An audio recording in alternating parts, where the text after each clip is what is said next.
look this stuff up.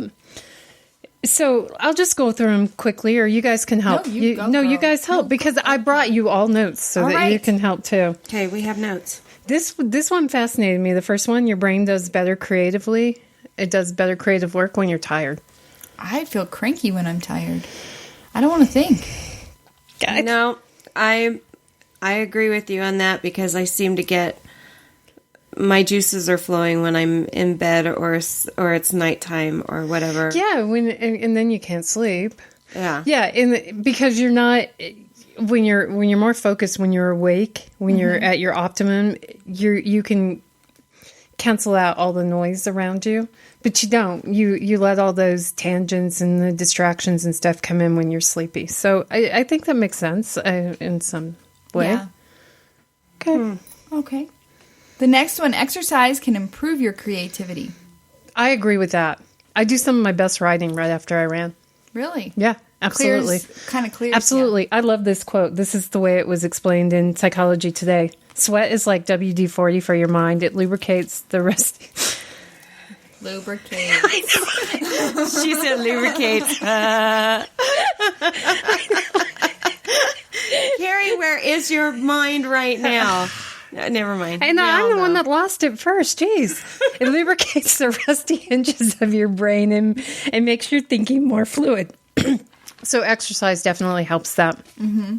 Okay. I'm always just hungry and thirsty after I exercise, so I don't know if I've ever noticed that before. She's supposed to focus on the food. I'm focused on the cheese. I'm literally like all over this. Apparently I was hungry. I'm always hungry when I come over here. All right, next one's yours, Janet. No, I just did exercise. So, ambient noise. I'll take this one. Ambient noise levels are best for creativity. I actually thought silence might turn out to be the best sound for creative thinking, but it turns out that ambient noise levels are just right. Unlike loud music or silence, ambient noise levels have proven to be perfect for improving creative thinking. Silence, in fact, actually helps us to sharpen our focus. So it's useful for intense problem solving or detail-oriented tasks. Creative thinking, on the other hand, requires the kind of ambient buzz of sound you might find in a cafe to promote broader thinking and new ideas. I do find that I actually do better when there's ambient sound in the house. If it's too quiet, I don't handle things very well. I don't like quiet. I don't like hearing my own head. I have to I have hate the TV quiet. on a timer to go to sleep when Steve's gone. Like, it'll go off like 30 minutes after I go to sleep. I turn the fan on. I always turn the fan on. I don't like quiet. I really don't. I don't like quiet because, that noise in your head. Yeah, I don't like it. Yeah. Okay, nothing is original. Creativity is all about making connections. It's about stealing. No, I'm kidding. Wow.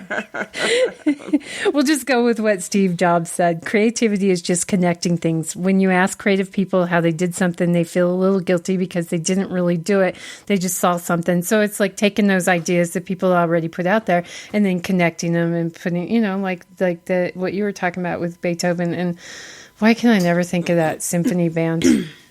Trans-Siberian Orchestra? Yeah, it's kind of like that. They kind of have a take on that. So it's just connecting the dots.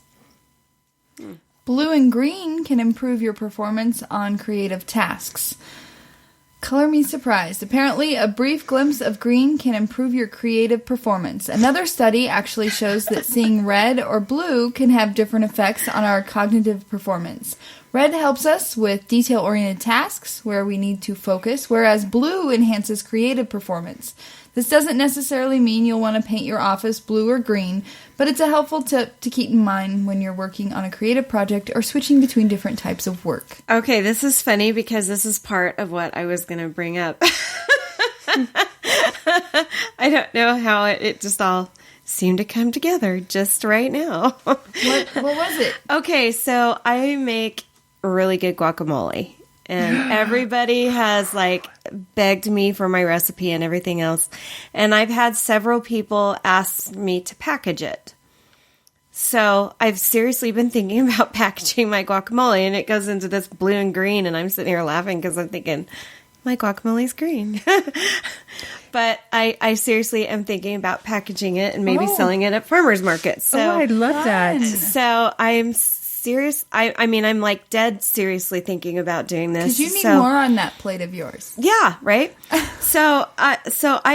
But I thought this would be fun, you know, and something cool. And people, literally, they ask me when I am invited over to parties, they ask me to bring it. I mean, and so it's like, I don't know. I need to know how to make this all happen because I've never put anything together that I have to package something in a little package. I will help you. I must taste it first, and then I can help. Okay, I will. Yes, I will help you. And we have that recorded. You know, Yes. That's a promise. It is a promise. Yes. I'll make sure. I will, absolutely.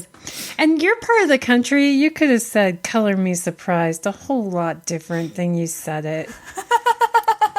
You should have said it like you were from where you're from. I try and hide that part of my voice. But it just cute, was funny to me. though. And you did when you told the whole Blake Shelton rescuing somebody. You did the whole Oklahoma thing so well. Did you hear that when she was talking about Blake Shelton? When Blake rescued that guy on his birthday. Yeah. You need to. Yeah. My country can come out, but I try and keep it back. My office has a green wall. I hate it. I've been wanting to paint it pink forever, and they won't let me. Huh. But maybe that's why. They need me to have creativity. Could be. I don't know. Color doesn't do a whole lot for me. Are you colorblind? No. Oh, okay. Because that would have made sense. It just doesn't. I mean, like, Are if you I'm sure? having How do you know? one of those ugly fat days, then I'll wear red. Definitely, because that helps. Mm-hmm. So, I mean, color. But as far as creativity, no, I have my own little box of tricks. Yeah, color helps with mood. Constraints can be beneficial to creative work. It says you have to create boundaries of space when you have to create boundaries of time. I understand that. That's true. And John Cleese said that. I love him. Me too. But that is true. That if you're given too many, where it says if you do become overwhelmed if you've been given too many choices. So that is very true. So that's very interesting. That, you know what fits in there for me too is the last minute. Mm-hmm. I'm really creative at the last minute. You know, that fits there for me.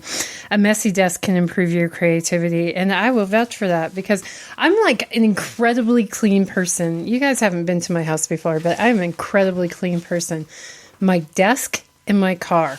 Nope, not at all. I don't know why I think I have to be creative in my car, but I think that definitely works, a messy desk. But what's interesting is if you have a clean desk, you're much more likely to eat healthy and make better choices. So you gotta pick. I I have a clean desk. Like, I wipe it and organize it. Really? Yeah.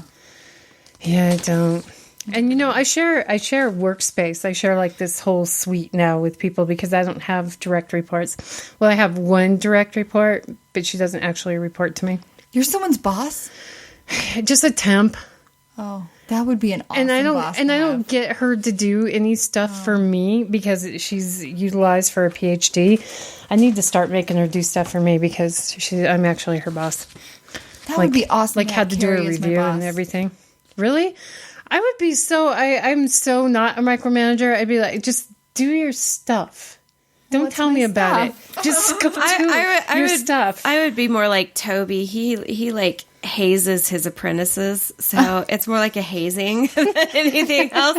I'd come up with all kinds of crap for somebody to do. Oh, wow. Yeah, I don't. I get lost in my own little world. But anyway, my desk is extremely messy, and they're all nice and neat, and they do like you. They wipe it down and they organize everything. There's like food in my keyboard and Crumbs. I eat at my desk a lot. But I think it does. I think it helps with creativity. Let's see. You need inspirational rituals. Yep. One of the best ways to inspire yourself and create every day is to develop rituals that you begin to use regularly and routinely. This will condition your brain for better creativity. For instance, your ritual might be reading in the morning, listening to music, meditating for a few minutes, or taking several deep breaths. About sex. Okie Okie dokie. There's my deep breath. Oh, T squared. How about number 10? Oh, okay. Try to create something every day. I do. I cook. Hello. Oh, wow. I don't know. I create the outfit I'm going to put on that day. I don't know. Whatever. I try to write every single day. I try to write like 5 pages every single day, 5 even pages. if it's crap. 5 It could just be pages. crap. Also, this surprises people. I handwrite first, always. Yeah, just to cover that 5th page when you've got nothing to say, do you put cute little stick figures with sword fighting? Because that's what I'd have on there. I do have crazy. It's like you're inside my head. I do have crazy doodles, and I'll have like crazy doodles on the margins and stuff. Oh my god! If people actually could go through my journal, they'd be like, "Man, this chick is nuts." Seriously. I've done one time too. This guy asked me to send a dirty picture of myself, because they asked that shit, and he was a friend. So, as I was writing, I was writing about that, and I was writing about the way men are and stuff, and so I made a stick figure, really long legs and boobs, and I took a picture and I sent it to him. Here, that's me. There's your dirty picture. Yeah, That's awesome. little high heels, long legs, boobs, Wow. curly hair. All right, next one. Make a list and select your ideas. I do that. I write lists because, especially if I'm overwhelmed. I also use the recording function on my phone, but I write lists. I get overwhelmed with ideas. And then when you're in that place, how do you start? How do you even start with anything? Because you have all these different ideas. So I do that. This next one, I need to be better at. Have fun with your colleagues or friends and build a network.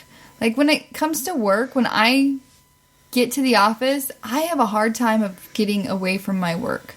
Like constant. Mm-hmm. And like my coworkers have to be like, "You okay? You haven't talked to us in a couple days." I'm like, oh man. I just get focused and I'm afraid I'm going to lose focus and drop something. Does that make sense? Mm-hmm. I totally get that. I do that same thing. I have a tendency to focus on something and just completely like drown out everything around me. My daughter even gets annoyed with me. Dang it, Mom. Because she'll ask me a question and I'll give her a then she knows I haven't heard a word she said. Right. Yeah, so sometimes I think it's good to take a step back and like have some fun and then it gets the wheel going again. Yeah. Yep. We got this at Children's. We got our CEO sent out. We're changing spaces, but I guess we're going to have like these little social hubs throughout the hospital too. Like you go and you have like these little, I don't know. I'm picturing it like, oh, sweet. We're going to be like Google. We're not. We'll have like these little places where you can go and chit chat. So it's kind of a cool idea. Does each one have a little like water cooler at it? Ice cream. Do they not know that those places already exist? I mean, are they actually paying money to put stuff up there and it's just a freaking water cooler, I'm trying to figure out how it's going to be. Are they going to have like comfortable seating and like foosball and stuff? I'm picturing like Google, and I'm sure it's not going to be like that. I mean, they might have like a couch. And we're like 6,000 employees, Right? So how's I don't like people I work with. Well, if they put stalls in and it was like women's she wasn't bathroom. talking about you. Yeah, Amber has to deal with this. Poor Amber. See, that's another thing I thought too is she's afraid of my PMS. So poor Amber, when I'm PMSing every single morning, I sit there, I'm texting her. I'm like, I'm watching your link because we have Microsoft Link. Mm-hmm. I'm watching your link. I'm waiting for it to turn green. Where are you? Are you here yet? Why aren't you here yet? I need to call you. And I call her and go through this whole thing. She thinks it's hilarious, but I go through this whole thing about, I hate people. God, I hate people. I hate them. Why are there so many people here? I came in at 6 a.m. and there's so many people in the parking garage. What the hell? I don't understand this. And she just listens to it. She laughs at it. Sometimes she says something smart ass, and I say, I hate you. And she says, well, Jesus loves you. Aww. She has to deal with all that. I think we're good with this.